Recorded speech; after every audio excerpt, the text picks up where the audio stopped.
Hello 10th class students. आज 2 जून 2020। बच्चों, आज एक आवश्यक सूचना आपको दे रहा हूँ बोर्ड परीक्षाओं के संबंध में। बच्चों, एक लेटर आज जारी हुआ है हमारे डायरेक्टर एजुकेशन विभाग के। उन्होंने लेटर दिया है बोर्ड ऑफिस को कि 10th और 12th की बोर्ड की परीक्षाएं जल्दी से जल्दी संपन्न करा ली जाएं। तो ये जल्दी ही आपकी परीक्षाएं बोर्ड की बची हुई होनी है। मैं आपको पहले से कहते आ रहा हूँ 2 महीने से, अलर्ट रहिए, आप तैयार रहिए। तो बच्चों, अभी फिर कह रहा हूँ, अभी कुछ दिन और आपको मिलेंगे, 8-10 दिन तो शायद देंगे ही वो परीक्षा के लिए। तो आप लोग अभी भी तैयार रहिए। केवल आपके 2 पेपर बचे हैं, वो भी विशेष गणित का पेपर। आपको इसमें 20 मिनट टाइम भी मिल गया है तैयारी का। तो आप अच्छे मार्क्स स्कोर करने के लिए पूरा अभी भी ये 10 दिन का समय अच्छी तरह देख लीजिए। इसमें देख लीजिए अपने चैप्टर को सभी, और जितने ही वीडियोस मैंने दे रखे हैं शुरू से लास्ट तक की, उनको एक एक आप बार देखेंगे तो आपकी प्रश्नावलियां जो हैं उसमें मैंने पूरी कवर कर ली हैं। आपकी वजह से मैंने ये रिवीजन कराया है। मैं 13 चैप्टर पूरा कर रहा हूँ, 15 में से 13वां पूरा कर रहा हूँ। ठीक है ना बच्चों? तो बच्चों, कल मैंने 13.3 एक्सरसाइज पूरी कराई थी। चलिए अब आगे को बढ़ते हैं। प्रश्नावली 13.4। ये पहला प्रश्न ले रहा हूँ। पहला प्रश्न है बच्चों, पानी पीने वाला एक गिलास 14 सेमी ऊंचाई वाले एक शंकु के छिन्नक के आकार का है। दोनों वृत्ताकार सिरों का व्यास 4 सेमी और 2 सेमी है। इस गिलास की धारिता ज्ञात कीजिए। धारिता मतलब किसी बर्तन में कितनी धारण क्षमता है, उसमें कोई सामान कितना आ सकता है, अर्थात हमें गिलास का आयतन निकालना है। तो बच्चों, मैंने चित्र बना रखा है गिलास का। पूरा गिलास जैसा बिल्कुल डिजाइन नहीं बनाना है, इधर हमने आर्ट नहीं बनाना है। उसका एक निचला सिरा, उसकी त्रिज्या 2 सेमी है। जो वृत्ताकार हिस्सा है उसका आधार वाला वो छोटा है, और बड़ा वृत्त ऊपर है, खुला हुआ सिरा, जिसकी त्रिज्या 4 सेमी है। तो बच्चों, यहाँ पर अभी जो हमें दिया हुआ है प्रश्न में कि शंकु के छिन्नक के आकार के गिलास के चौड़े सिरे वृत्ताकार भाग का व्यास 4 सेमी है, चौड़े सिरे का ऊपर वाले का, और निचला सिरा जो है, छोटा वाला सिरा, उस वृत्ताकार भाग का व्यास 2 सेमी है। तो चौड़े जो वृत्ताकार सिरा है उसका व्यास 4 सेमी है। तो चौड़े सिरे की त्रिज्या R1 मान लेते हैं, वो कितनी हो जाएगी, 4/2 2 सेमी। और जो छोटा वृत्ताकार हिस्सा है नीचे वाला आधार वाला, उसका व्यास 2 सेमी है।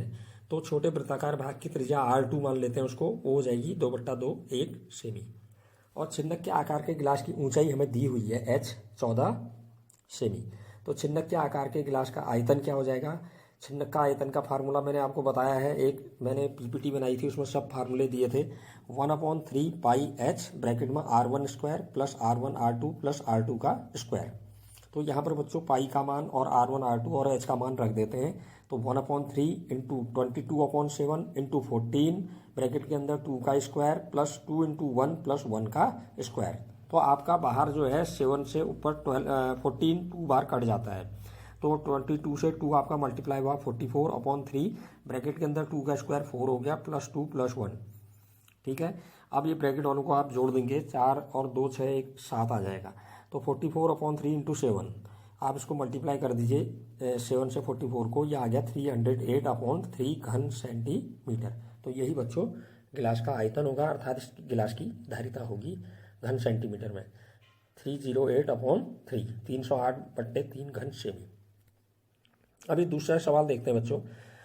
एक शंकु के छिन्नक की तिर्यक ऊंचाई 4 सेमी है। तिर्यक ऊंचाई L हमें दे रखी है तथा इसके वृत्तीय सिरों के परिधियां जिन्हें हम कहते हैं, वृत्त में परिधि कह देते हैं उसको, वो दे रखी है 18 सेमी और 6 सेमी। ठीक है। जो बड़ा वृत्ताकार सिरा है उसकी परिधि 18 सेमी है और छोटे वृत्ताकार सिरे की परिधि 6 सेमी है। इस छिन्नक का वक्र पृष्ठीय क्षेत्रफल ज्ञात कीजिए। ठीक है। तो हमें दिया क्या है इस प्रश्न में, शंकु के छिन्नक की तिर्यक ऊंचाई वो दे रखी है कितनी, 4 सेमी, जिसे हम L कहते हैं। ठीक है। माना इसके वृत्तीय सिरों की त्रिज्याएं मान लेते हैं हम, त्रिज्याएं R1 और R2 मान लेते हैं। बड़े सिरे की त्रिज्या R1 मान लेते हैं, छोटे सिरे की त्रिज्या R2 मान लेते हैं। ठीक।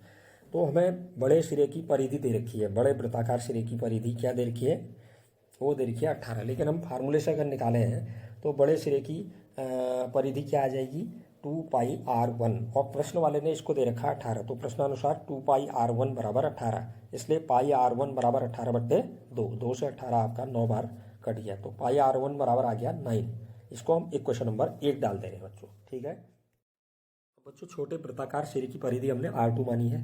तो अगर हम फार्मूले से परिधि निकालें उसकी, तो 2π इंटू R2, लेकिन प्रश्न वाले ने हमें 6 दिया उसे, तो 2πr2 बराबर 6 रख दिया।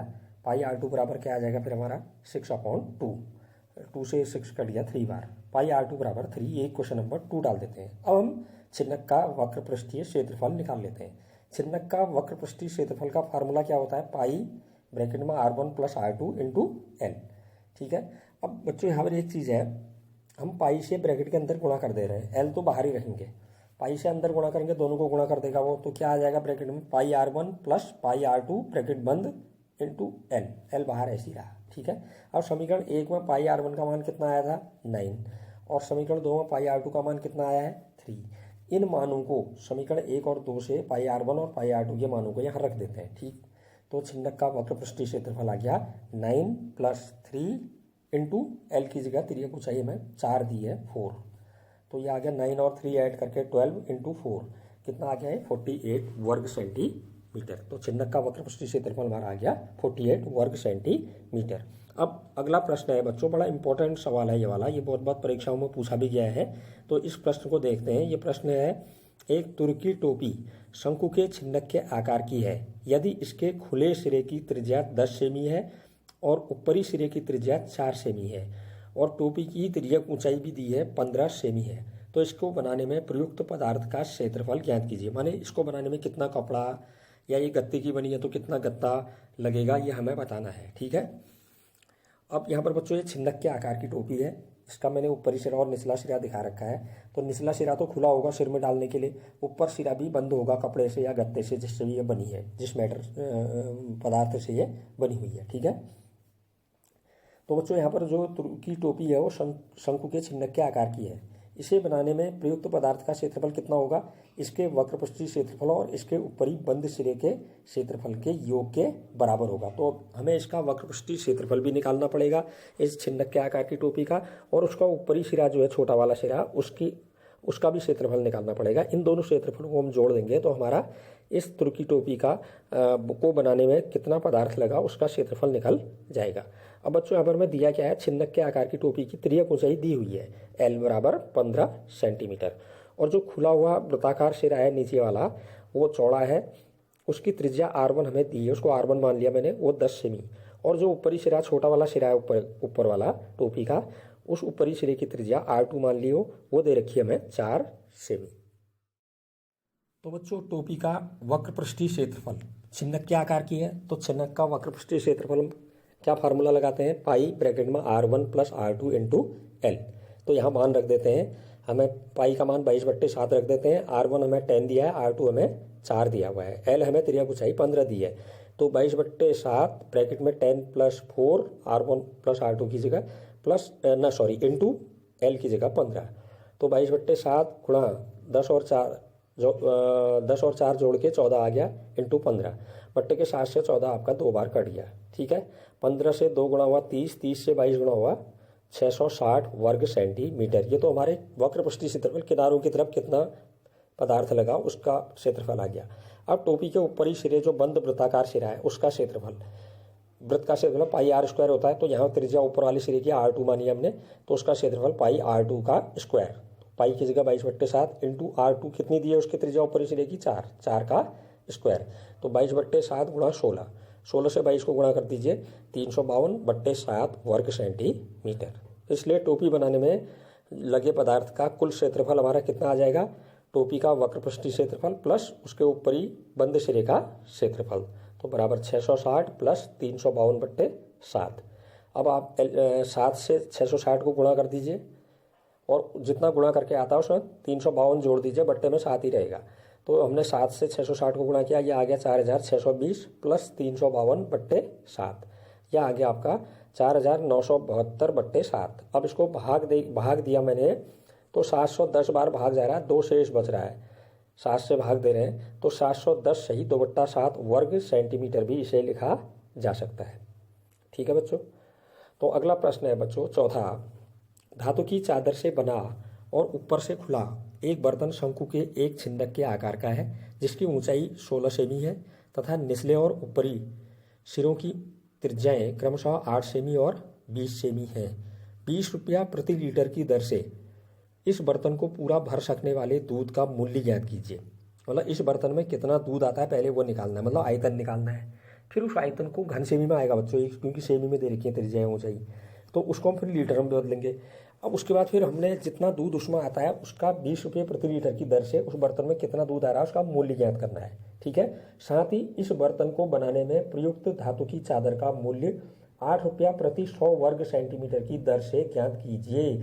अब एक चीज और पूछा बच्चों यहाँ पर, इस बर्तन को बनाने में कितनी चादर लगेगी, जैसे अभी टोपी बनाने में आया था ऊपर वाले सवाल में।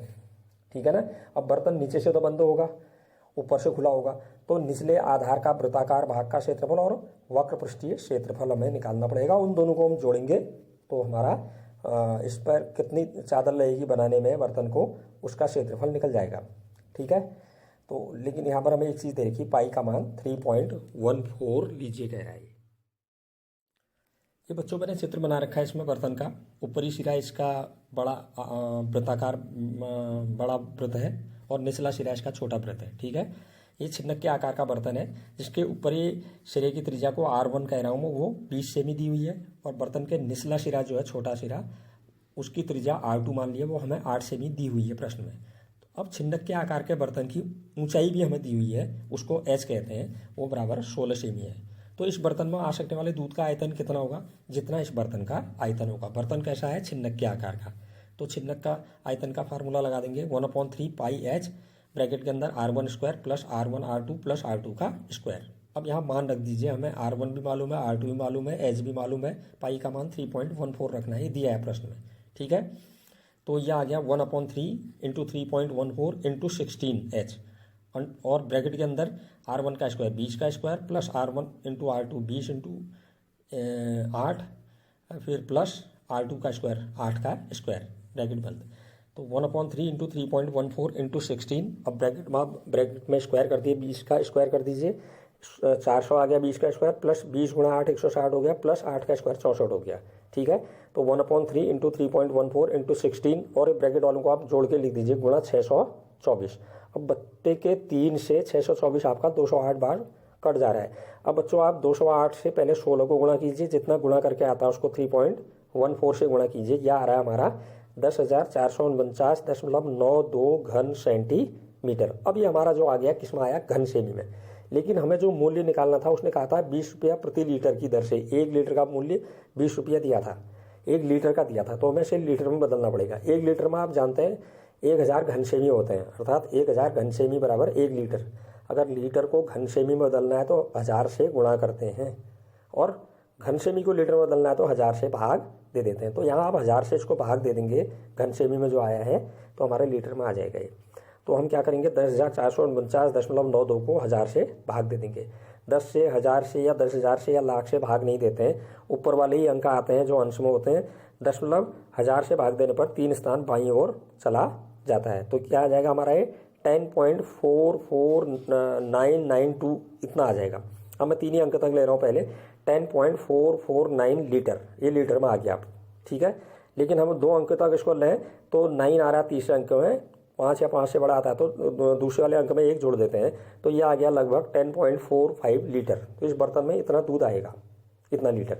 अब उसने कहा था 1 लीटर दूध का मूल्य 20 रुपया है, यही तो कहा था।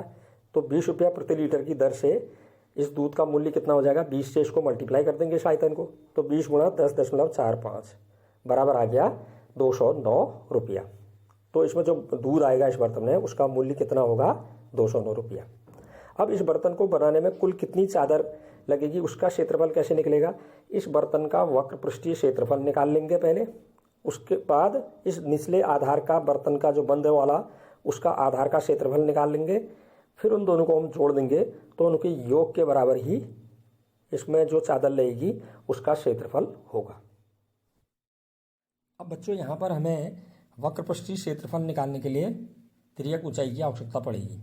ठीक है, और तिर्यक ऊंचाई हमें दी नहीं है। जैसे हम शंकु की तिर्यक ऊंचाई निकालते थे L बराबर √H square plus R square, तो यहाँ पर हम कैसे निकालते हैं, शंकु के छिन्नक का मैंने फार्मूला बताया हुआ आपको, L बराबर √H square plus R bracket छोटे ब्रैकेट में R1 माइनस R2 का होल स्क्वायर। बड़े त्रिज्या में से छोटी त्रिज्या को घटा के उसका स्क्वायर जोड़ते हैं H स्क्वायर के साथ, तो हमारे शंकु की तिर्यक ऊंचाई निकल जाती है। तो L बराबर √16 का स्क्वायर प्लस 20 माइनस 8 का होल स्क्वायर। तो अब 16 का एल बराबर अंडर रूट में आ जाएगा 16 का स्क्वायर 256 होता है, वो लिख दिया, प्लस बीच में से हट गया 12 का स्क्वायर, ठीक है। तो यह आ गया अंडर रूट 256 प्लस 144। इन दोनों को जोड़ेंगे आप, यह आएगा अंडर रूट 400 का अंडर रूट आ गया 20 सेंटीमीटर। तो एल हमें मालूम हो गया। अब ये बर्तन की तिर्यक ऊंचाई एल आ गई 20 सेंटीमीटर। अब हम बर्तन का वक्र पृष्ठीय क्षेत्रफल निकाल सकते हैं। तो बर्तन का वक्र पृष्ठीय क्षेत्रफल, शंकु का वक्र पृष्ठीय क्षेत्रफल का फार्मूला पाई ब्रैकेट में R1 plus R2 into L. पाई की जगह हमें क्या रखना है 3.14। तो पाई की जगह 3.14 रख दीजिए, बराबर आ जाएगा 3.14 इंटू ब्रैकेट में R1 की जगह 20 प्लस R2 की जगह 8 ब्रैकेट बंद इंटू एल की जगह भी निकाल रखा हमने, एल का मान 20, ये मान हमने यहाँ रख दिया, ठीक है। तो बराबर क्या आ गया 3.14 इंटू 20 और 8 जोड़ के 28 इंटू ब्रैकेट के बाहर 20, ठीक है। अब इनको आप गुणा कर दीजिए, 3.14 को आप 28 से गुणा कीजिए, जितना गुणा करके आता है उसको 20 से गुणा कीजिए। यह आ रहा बच्चों 1758.4 वर्ग सेंटीमीटर। ये वक्र पृष्ठीय क्षेत्रफल आ गया। अब जो बर्तन का निचला आधार है, वृत्ताकार आधार, उसका क्षेत्रफल निकाल लेते हैं, वो बंद होगा। तो बर्तन के वृत्ताकार आधार का क्षेत्रफल आ गया पाई, उसकी त्रिज्या R2 मानी थी, पाई R2 का स्क्वायर। पाई की जगह 3.14 इंटू R2 निचले सिरे की त्रिज्या 8 थी, 8 का स्क्वायर। तो 3.14 इंटू 64 से आप इसको गुणा करेंगे, यह आ गया 200.96 वर्ग सेंटीमीटर। तो बर्तन बनाने में लगी कुल चादर का क्षेत्रफल क्या होगा, वक्र पृष्ठीय क्षेत्रफल और ये वृत्ताकार आधार के क्षेत्रफल को आप जोड़ देंगे। तो 1758.4 प्लस 200.96, ये दोनों जोड़ दिया आपने, यह आ गया 1959.36 वर्ग सेंटीमीटर। अब हमें प्रश्न में क्या दिया है बच्चों, 100 वर्ग सेमी चादर का मूल्य बराबर 8 रुपया। पहले हम 1 वर्ग सेंटीमीटर की चादर का मूल्य निकाल लेते हैं। इसलिए 1 वर्ग सेमी चादर का मूल्य बराबर, एक का मान निकालने के लिए आप जानते हैं एक नियम, यूनिटरी मेथड, दाईं पक्ष वाला ऊपर लाइन का 8 ऊपर आ जाएगा और बाईं पक्ष का 100 बट्टे में चला जाएगा। 1 वर्ग सेमी चादर का मूल्य आ गया 8/100 रुपया। अब हमारा कितना आया, बर्तन में लगी कुल चादर का क्षेत्रफल 1959.36 वर्ग सेमी। इसलिए 1959.36 वर्ग सेमी चादर का मूल्य बराबर 8/100 को इससे गुणा कर देंगे। 8/100 गुणा 1959.36, 100 से आप भाग देंगे ऊपर तो 0.2 स्थान और बाईं तरफ आ जाएगा, 19.5936 आ जाएगा। उसको 8 से गुणा कर दिया तो ये आ गया 156.748, इस तरह से आ रहा है इतना रुपया। हम 2 अंक तक लिखेंगे तो ये आ गया 156.75 रुपया, क्योंकि 8 आया तीसरे स्थान में, 5 से ज़्यादा है तो एक इधर जोड़ दिया बाईं तरफ वाले में 4 में, ठीक है। तो ये आ गया 156.75 रुपया। अर्थात जो चादर लगी इस बर्तन को बनाने में उसका मूल्य 8 रुपया प्रति 100 वर्ग सेंटीमीटर की दर से 156.75 रुपया होगा। और दूध कितना आया था इसमें, 10.45 लीटर, जिसका मूल्य था 209 रुपया। तो आगे के प्रश्न आप हल कीजिए और अब आप बिल्कुल बढ़िया तरह से तैयार हो जाइए, एक बार रिफ्रेश करके पूरे कोर्स सिलेबस को, ताकि आपके जल्दी से परीक्षाओं में जो अच्छे नंबर आएँ और आप अच्छे नंबरों से उत्तीर्ण हो जाए, ठीक है। चलिए।